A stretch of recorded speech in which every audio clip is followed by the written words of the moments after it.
The autumn rain painted Portland's streets in shades of silver and amber. Inside Morrison Pharmacy, the fluorescent lights hummed their familiar evening song while Nora Bennett counted pills behind the counter. Her fingers moved with practiced precision, filling prescription bottles while her mind wandered to the stack of medical bills waiting at home. Her father's treatment had drained every savings account, every emergency fund, every small comfort they had built over the years. The clock showed 8:45 when the door chimed. Nora looked up to see a woman in an elegant cream coat, her heels clicking against the worn linoleum floor. She carried herself with the kind of confidence that comes from never having to check a price tag. The woman approached the counter, placed a prescription slip down, and immediately began texting on her phone. Nora processed the order with her usual politeness, answering questions without really being seen. The woman paid with a black credit card, signed without looking, and left in the same distracted hurry she had arrived in. The whole interaction lasted maybe 3 minutes. Just another face in the endless stream of customers who pass through these doors every day. Nora was wiping down the counter when something caught the light. Tucked beside the card reader, partially hidden by a promotional flyer, lay a bracelet. Not the cheap costume jewelry she sometimes found left behind, but something extraordinary. Diamonds caught the fluorescent light and threw tiny rainbows across the counter. The piece was delicate yet substantial, clearly expensive, clearly loved. She picked it up carefully, feeling the weight of it in her palm. The metal was warm, as if it still held the heat of the woman's wrist. Her co-worker Tom emerged from the back room, his eyes widening when he saw what she held. "That must be worth thousands," he whispered. "Maybe tens of thousands." Nora felt her heart skip. She thought about her father, about the second mortgage they had taken on their small house, about the experimental treatment his insurance refused to cover. This bracelet could solve everything. It could buy time, buy hope, buy another chance at life. Tom must have seen the conflict on her face because he stepped closer. "Nobody would know," he said quietly. "Rich people lose stuff all the time. They probably have insurance." Nora looked at the bracelet again. Really looked at it. She noticed an inscription on the inside, worn smooth by years of wear. Letters so faint she had to squint to read them. "For my darling daughter." The words hit her chest like a stone. She thought about her own father, about the silver watch he had given her mother before she passed away, about how Nora still wore it every day, even though the band was frayed and the face was scratched. Some things carried more than monetary value. They carried love, carried memory, carried the weight of the people who had owned them. She closed her fingers around the bracelet and shook her head. "We have to find who it belongs to," she told Tom. He sighed but nodded. "Check the credit card receipt," he suggested. Nora pulled up the transaction history. The name on the card read, Hayes Holdings, LLC. Corporate card, probably an assistant or employee. The pharmacy system did not give her much more information, but the name Hayes rang a distant bell. She pulled out her phone and searched. Hayes Holdings was connected to Hayes Global Industries, a massive corporation owned by Vincent Hayes. The photos showed a man in his early 40s with sharp features and intense eyes. His net worth was listed in the billions. Nora felt a wave of doubt. Someone this wealthy probably would not even notice a missing bracelet. But then she thought about the inscription again, about the way the metal had been worn smooth by constant wear. Someone loved this piece. Someone would miss it. She made her decision. She would find a way to return it. The next morning, Nora stood outside the towering glass building that housed Hayes Global Industries. The structure stretched toward the cloudy sky like a monument to wealth and power. She felt small in her second-hand coat, clutching a small velvet pouch that held the bracelet. The lobby was all marble and modern art, the kind of space that made her worn sneakers squeak too loudly against the polished floor. A security guard approached, his expression polite but firm. "Can I help you?" he asked. Nora explained that she needed to return something valuable, something that had been left at her pharmacy. The guard made a phone call, spoke in low tones, then asked her to wait. She sat on a leather bench that probably cost more than her monthly rent, watching well-dressed. People moved through the lobby with purpose and confidence. 20 minutes passed before a young man in a crisp suit approached her. He introduced himself as James, assistant to Vincent Hayes. Nora handed him the velvet pouch, explaining how she had found the bracelet. James opened it carefully, his eyes widening slightly when he saw what was inside. He looked at her with something like surprise. "You could have kept this," he said simply. Nora met his gaze steadily. "It was not mine to keep."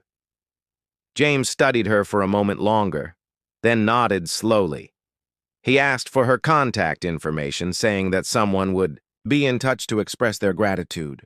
Nora hesitated, uncomfortable with the idea of a reward, but she wrote down her number anyway. As she left the building and stepped back into the drizzle, she felt lighter somehow. Not because she expected anything in return, but because she had done what felt right. That evening, Nora returned home to their small house in the suburbs.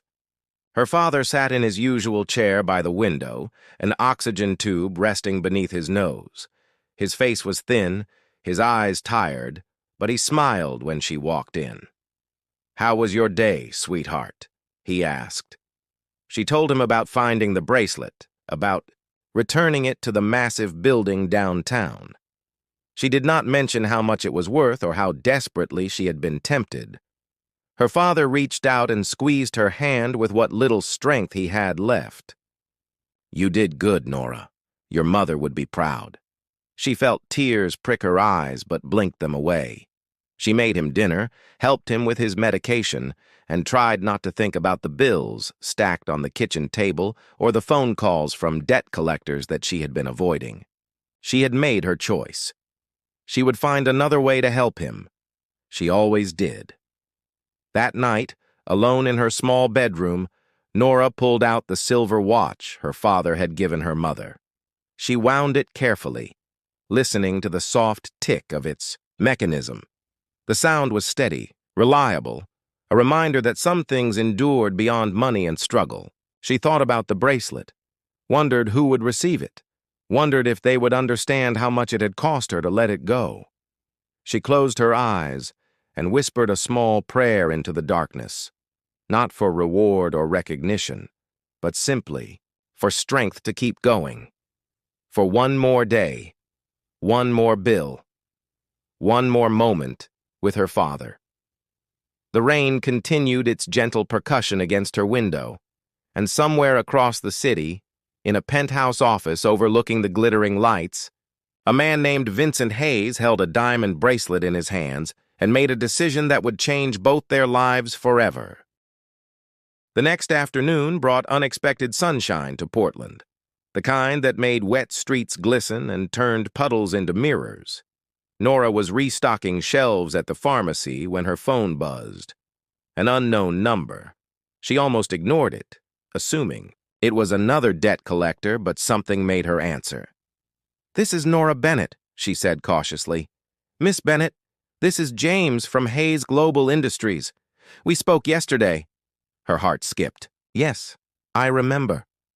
Mr. Hayes would like to meet with you personally to express his gratitude. Would you be available this evening at 6? Nora glanced at the clock. She had planned to visit her father at the hospital after work, but something in James's tone suggested this was important. She agreed, writing down the address he provided. It was not the corporate building she had visited yesterday, but a restaurant in the Pearl District. When her shift ended, Nora rushed home to change. She owned exactly 2 outfits suitable for anything beyond work and errands.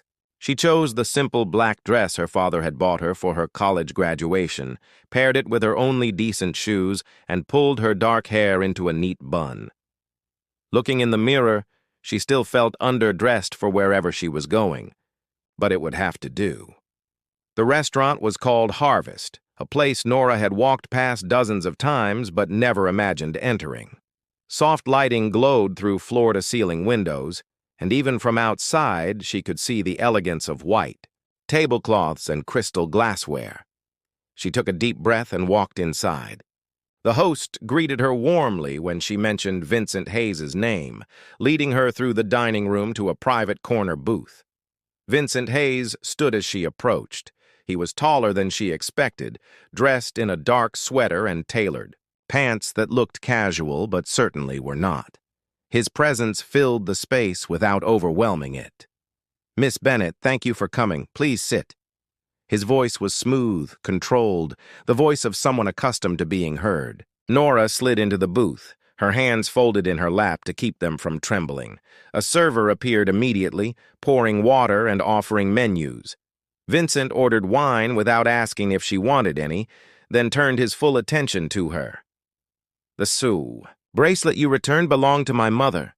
She passed away 3 years ago. It was one of the few things she wore every single day." Nora felt her throat tighten. "I saw the inscription. I thought it might be important to someone.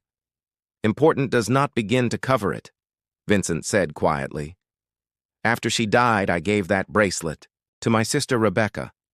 She wore it yesterday to a board meeting and stopped at your pharmacy on the way home.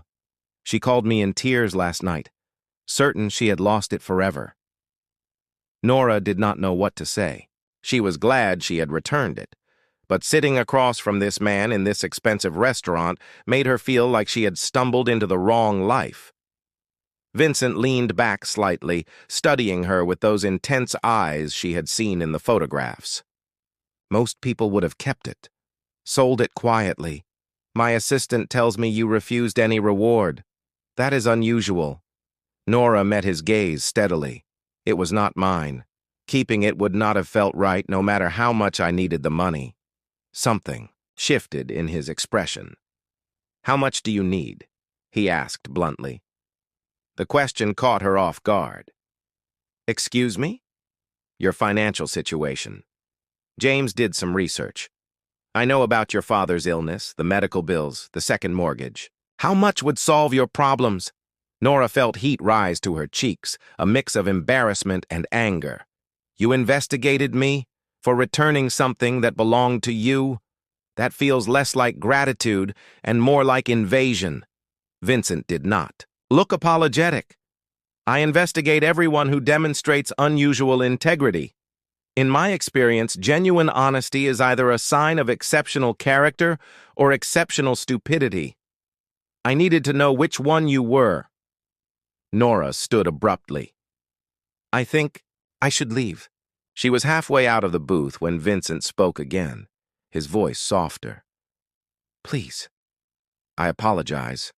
That came out wrong. Sit down. Let me explain." Against her better judgment, Nora sat back down. Vincent ran a hand through his hair, a gesture that made him look suddenly human. "The Hayes Foundation runs several community health initiatives. We fund clinics, research programs, and scholarships for medical students. We are expanding into pharmaceutical access programs. I need people who understand what it means to struggle, people who make decisions based on principle rather than profit. People like you." Nora frowned. "What are you saying?" "I am offering you a position, an internship with our foundation's healthcare division. Paid, of course. Full coverage of your pharmacy certification program, assistance with your father's medical expenses, and practical experience that will open doors you cannot imagine right now." Her mind raced. This had to be some kind of trick. "Why me? Why someone you do not even know?" "Because you proved something most people cannot," Vincent said simply. "When faced with an opportunity to solve all your problems, you chose integrity instead. That is the kind of person I want representing my foundation. The kind of person my mother would have respected." Nora looked down at her hands. "This feels too much like charity. I do not want to be anyone's pet project." Vincent leaned forward. "This is not charity. The foundation needs someone who understands community pharmacy from the inside, someone who knows what patients actually face when they cannot afford their medications. You have experience I cannot buy. What I am offering is an exchange. Your knowledge and integrity for opportunities and resources. That is business, not charity. The server brought their meals, but Nora barely noticed what was placed in front of her. Her mind spun with possibilities and doubts. "What if I say no?" she asked quietly. "Then you go back to working 2 jobs and watching your father suffer when you could have helped him." Vincent's tone was matter-of-fact, not cruel. "I am not trying to manipulate you, Miss Bennett. I am showing you a door. Whether you walk through it is entirely your choice." They ate in silence for a few minutes. Nora thought about her father, about the way his breathing had become more labored lately, about the experimental treatment his doctor had mentioned, but that insurance would never cover, about her own dreams of finishing her education, dreams she had set aside when her mother died and her father got sick. This opportunity could change everything. But accepting felt like admitting she could not manage on her own. "Can I think about it?" she finally asked. "Of course." Vincent reached into his jacket and pulled out a business card. "Call me when you decide, or do not call. The offer expires in 1 week. After that, I will assume you are not interested." Nora took the card, feeling its expensive weight between her fingers. "Why 1 week? Because if you take longer than that, to choose between pride and practicality, you are not as smart as I think you are." Vincent smiled slightly, the first real smile she had seen from him. "My mother used to say that accepting help is not weakness. It is wisdom. Knowing when to fight alone and when to accept a hand up, that is what separates survivors from victims." Nora finished her meal, the food tasting like dust in her mouth. When they stood to leave, Vincent walked her to the door. "One more thing," he said as they reached the entrance. "The bracelet was not accidentally left at your pharmacy." His words stopped her cold. "What?" Rebecca did not lose it. "I asked her to leave it there after she picked up her prescription. I wanted to see what would happen, whether anyone would return it or whether it would simply disappear into the system." Nora felt like she had been punched. "You set me up? This whole thing was a test?" Vincent did not flinch from her anger. "Yes, and you passed. Most people do not. That is why I am standing here offering you an opportunity instead of writing off humanity as entirely self-serving." Nora's hands clenched at her sides. "You do not get to test people like that. We are not experiments for rich men to study." "You are right," Vincent said quietly, "and I am not apologizing for it. I test everyone who enters my orbit because I have been betrayed too many times by people I thought I could trust. You proved yourself honest when you thought no one was watching. That matters more than any resume or reference letter ever could." Nora stared at him, torn between fury and understanding. Part of her wanted to throw his business card back in his face and walk away, but another part, the practical part that kept her father alive and bills paid, knew that this anger was a luxury she could not afford. "I need time to think," she said finally. "You have a week," he reminded her. "Use it wisely." He turned and walked toward a black car waiting at the curb, leaving her standing under the restaurant's awning. The driver opened the door, and Vincent paused before getting in. "Miss Bennett, one last thing. Your mother's watch, the silver one you wear every day. My mother had one just like it. That is how I knew you would return the bracelet. People who treasure small things understand the value of what cannot be replaced." Then he was gone, the car pulling smoothly into traffic. Nora stood there for a long moment, her hand unconsciously touching the watch at her wrist. She thought about her father waiting at home, about the bills that would not stop coming, about dreams deferred and opportunities that rarely knocked twice. She thought about integrity and pride and the thin line between them. Then she walked to the bus stop, Vincent's card burning a hole in her pocket, and tried to figure out if doing the right thing meant accepting his offer or refusing it. The answer, she suspected, would not come easily, but she had 1 week to decide. 1 week to choose between the life she had and the life she might have. 1 week to determine whether passing a test she never knew she was taking would become the beginning of something extraordinary, or simply another story of how the wealthy played games with people who could not afford to lose. 3 days passed before Nora found the courage to call the number on Vincent's card.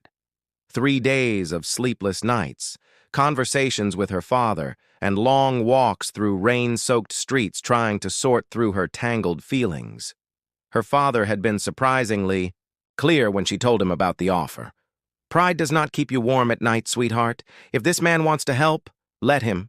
Your mother would tell you the same thing." But it was her neighbor, old Mr. Fletcher, who finally helped her decide. He had been a professor of ethics before retiring, and Nora often brought him groceries and kept him company. When she told him the whole story, he listened carefully, then asked a simple question. "Are you refusing because accepting feels wrong, or because accepting feels like admitting you need help?" Nora had no answer. That silence told her everything. She made the call on a Thursday morning. James answered on the second ring, his tone professional but warm. "Miss Bennett, we have been expecting your call. Can you come in tomorrow morning at 9? The Hayes Foundation offices are separate from the corporate building. I will send you the address." Nora agreed, her heart pounding as she hung up. She had crossed a line she could not uncross. The foundation occupied 3 floors of a renovated brick building in the Arts District. Unlike the cold glass tower of Hayes Global Industries, this space felt welcoming. Large windows let in natural light, plants lined the corridors, and the walls displayed photographs of community projects and medical clinics. Nora was greeted by a woman in her mid-30s with kind eyes and an easy smile. "You must be Nora. I am Rebecca Hayes, Vincent's sister." The woman extended her hand, and Nora saw the diamond bracelet glinting on her wrist. "Thank you for returning this. It means more to me than you can imagine." Her gratitude seemed genuine, without the calculated quality Nora had sensed in Vincent. Rebecca led her through the offices, explaining the foundation's work. They funded mobile health clinics, prescription assistance programs, and training initiatives for community healthcare workers. "Your brother said you would teach me," Nora said as they walked. Rebecca laughed. "Vincent thinks he is in charge, but honestly, this is my project. He writes the checks, but I run the programs. You will be working with me directly. We need someone who understands what patients face in underserved communities, someone who has lived it, not just studied it." They entered a bright conference room where several staff members waited. Rebecca introduced everyone, and Nora felt herself relaxing slightly. These people seemed passionate about their work, genuinely committed to making healthcare accessible. The morning was spent reviewing current projects and discussing where Nora might contribute. She found herself sharing stories from the pharmacy, talking about elderly patients who skipped doses to make medications last longer, about parents who chose between feeding their children and filling prescriptions. The team listened intently, taking notes, asking questions. For the first time in months, Nora felt like her experiences mattered, like her struggles had purpose beyond mere survival. During a coffee break, Rebecca pulled her aside. "Vincent told me about the test. I want you to know I was uncomfortable with it. Leaving the bracelet, seeing what you would do, it felt manipulative. But he insisted." Nora appreciated the honesty. Why did he need to test me? Rebecca sighed. Our older brother, died 5 years ago. He had been Vincent's business partner, his best friend. Turned out he had been embezzling millions, hiding it for years. When Vincent discovered the truth, Thomas took his own life rather than face consequences. It destroyed Vincent's ability to trust anyone. Nora felt a pang of sympathy despite her lingering resentment. That does not make testing people right. No, it does not, Rebecca agreed. But it explains why he does it. He is trying to rebuild something that was shattered. Looking for proof that good people still exist. You gave him that proof. They returned to the conference room, and the afternoon flew by in a blur of orientation materials and project planning. When the day ended, Nora felt exhausted but energized. This work mattered. It could make real differences in people's lives.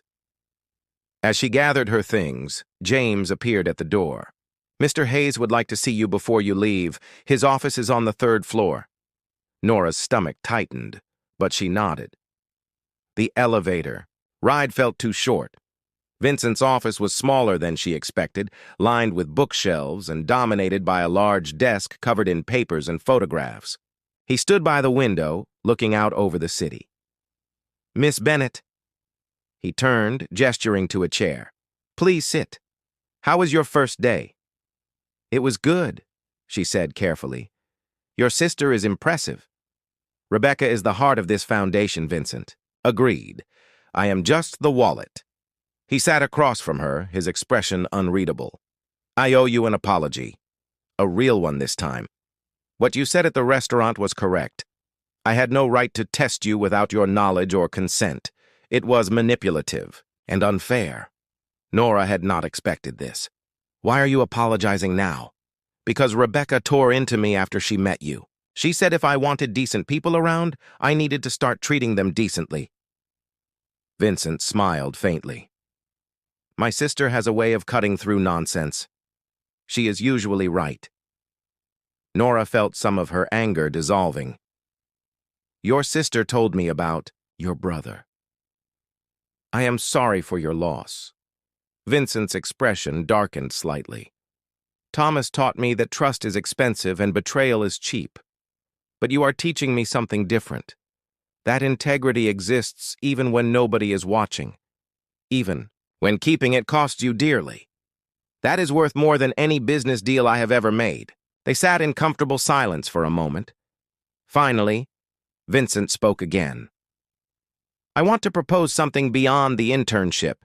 Your father needs treatment that his insurance will not cover. Experimental immunotherapy, correct?"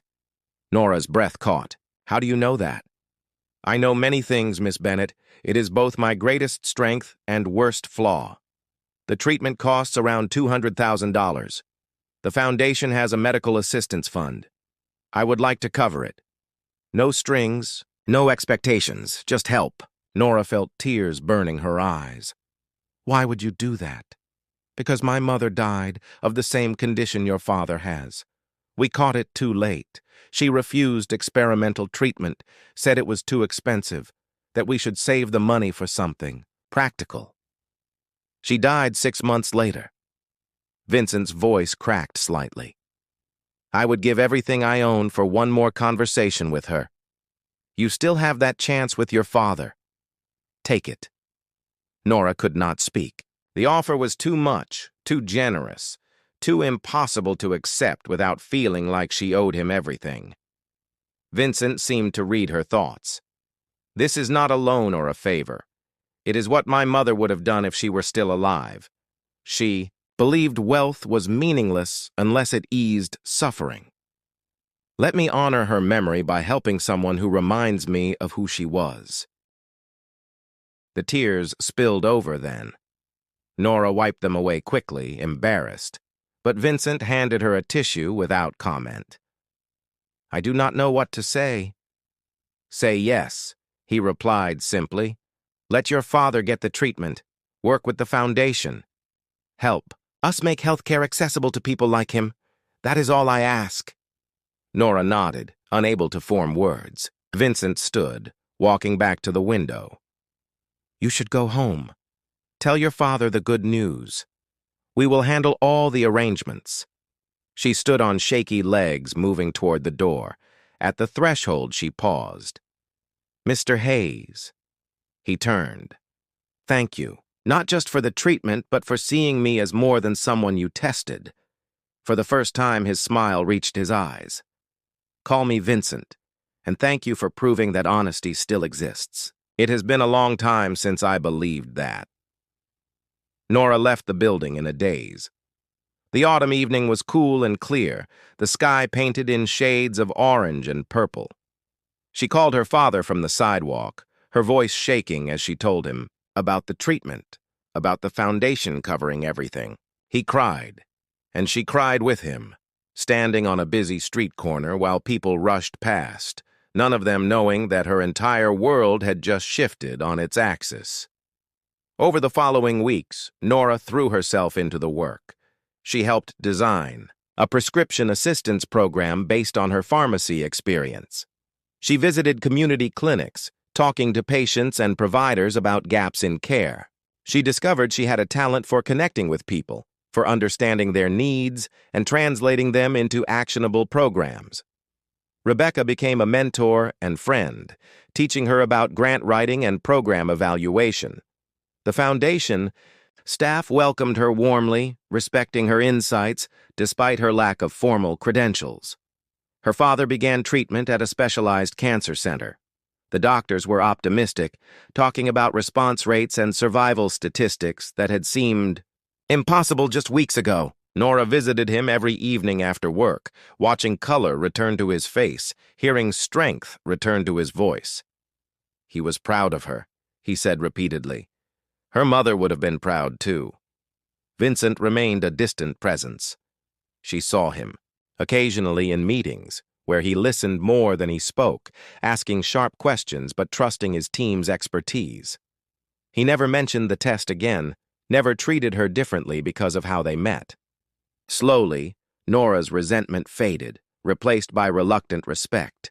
He was difficult, demanding, and carried wounds that made him cautious. But he was also genuinely committed to using his wealth for good, to honoring his mother's memory through action rather than empty gestures. 3 months after she started, the foundation held its annual gala. Nora had not planned to attend, feeling out of place among wealthy donors and social elite.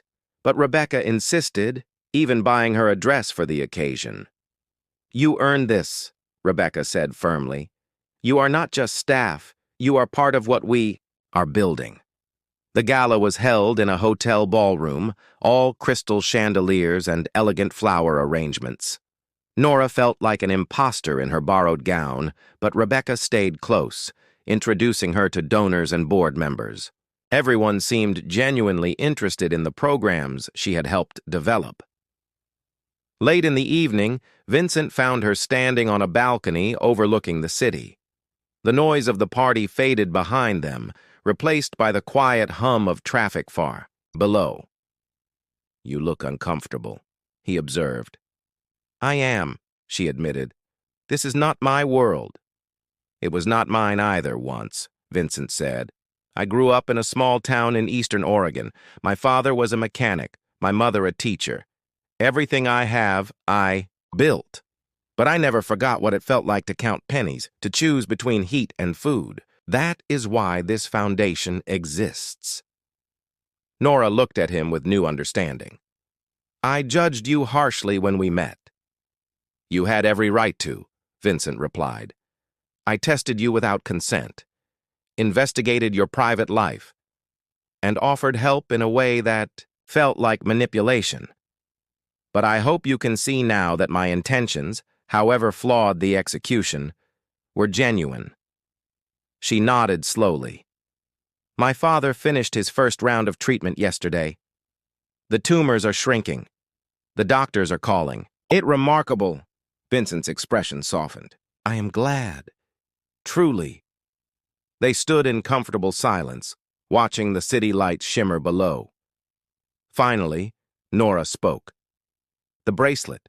Your mother's bracelet. What made it so special?"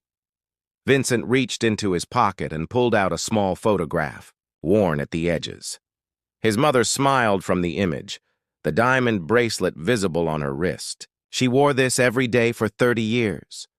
My father gave it to her when they got married. They had no money, saved for months to buy it. She used to say it reminded her that love was worth any sacrifice." "That is beautiful," Nora whispered.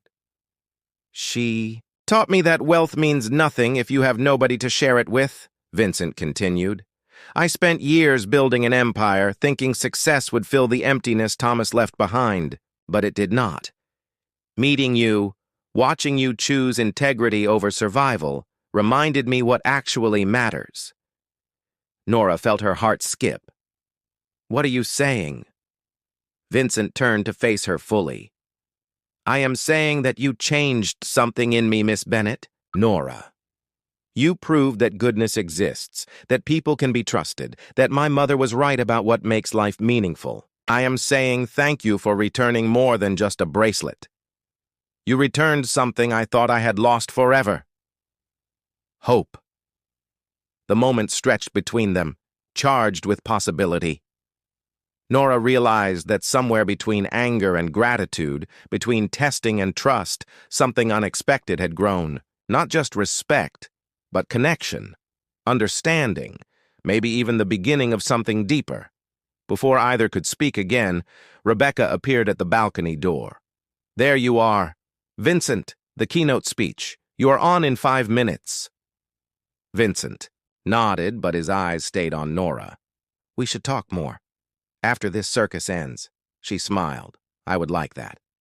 As he walked away, Rebecca sidled up beside her. My brother never talks to anyone the way he talks to you. Just saying. Nora laughed, but her heart was racing. The gala continued, filled with speeches and champagne toasts. But Nora barely noticed. She kept thinking about Vincent's words, about the photograph of his mother, about how a simple act of honesty had led her here, to this moment, this place, this unexpected connection with a man who had tested her integrity and found something worth believing in. When the evening finally ended, Vincent walked her to her car. Thank you for coming tonight, for being part of this, for reminding me why it matters. Nora looked up at him, seeing past the wealth and power to the lonely man underneath. Thank you for giving me a chance, for helping my father, for trusting me. Trust is earned, Vincent said softly. You earned it.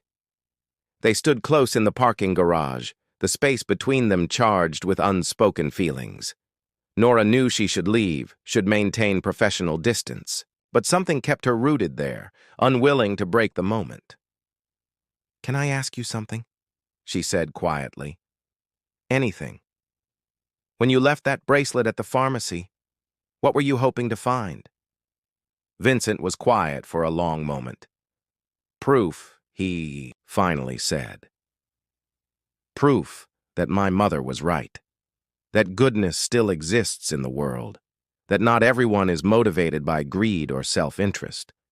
I was looking for someone who would do the right thing, even when it cost them everything. And you found me, Nora whispered. I found you, Vincent agreed, and in doing so I found something I did not expect. What? A reason to believe again. The confession hung in the air between them. Nora felt tears prick her eyes, overwhelmed by the weight of his words. She reached out and squeezed his hand briefly. Your mother would be proud of what you have built, of who you are.